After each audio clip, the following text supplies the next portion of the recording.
എപ്പോഴും ആളുകൾ പറഞ്ഞുകൊണ്ടിരിക്കുന്ന ഒരു കാര്യമാണ് അയ്യോ സമയം പോയി എന്ന്. സത്യം പറഞ്ഞാൽ സമയമെങ്ങും പോകുന്നില്ല. ഈ ലോകം അവസാനിക്കുന്നതുവരെയും സമയം ഇവിടെ തന്നെയുണ്ട്. നാം ആണ് പോയിക്കൊണ്ടിരിക്കുന്നത്, അല്ലല്ല ഓടിക്കൊണ്ടിരിക്കുന്നത്. സമയമല്ല നഷ്ടമാകുന്നത്, കാരണം സമയത്തിന് അവസാനമില്ല. നാം നമ്മെ തന്നെയാണ് നഷ്ടപ്പെടുത്തിക്കൊണ്ടിരിക്കുന്നത്.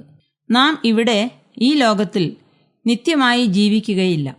നാം ഈ ലോകത്തിൽ കുറേ നാൾ ജീവിക്കും, പിന്നെ ഒരു ദിവസം മരിച്ചുപോകും. എന്നാൽ സമയത്തിന് അവസാനമേ ഇല്ല. അതിനാൽ നാം മരിച്ചു പോകുന്നതിന് മുൻപ് നമ്മെ ഉപകാരമുള്ളവരായി, മറ്റുള്ളവർക്ക് പ്രയോജനമുള്ളവരായി മാറ്റണം.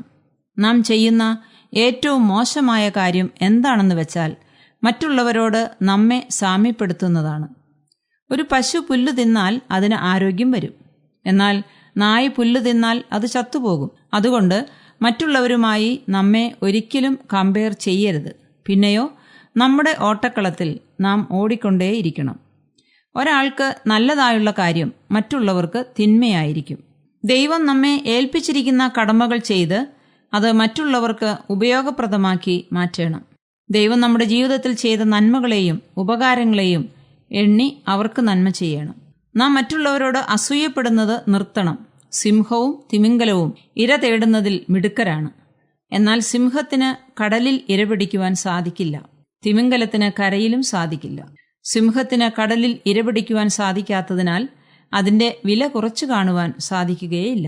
അതുപോലെ തിമിംഗലത്തിന് കാട്ടിൽ വേട്ടയാടുവാൻ സാധിക്കാത്തതിനാൽ അതിനെയും വില കുറച്ചു കാണുവാൻ സാധിക്കില്ല. രണ്ടുപേരും അവർക്കുള്ള ഇടത്തിൽ അവരുടെ കഴിവുകളിൽ മികച്ചവരാണ്.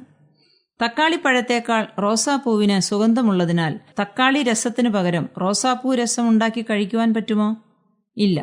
നമ്മുടെ കഴിവുകളെ കുറച്ചു കാണാതെ, മറ്റുള്ളവരെ നോക്കി അസൂയപ്പെടാതെ മുന്നോട്ടുള്ള വഴിയിൽ സന്തോഷത്തോടെ നടക്കൂ.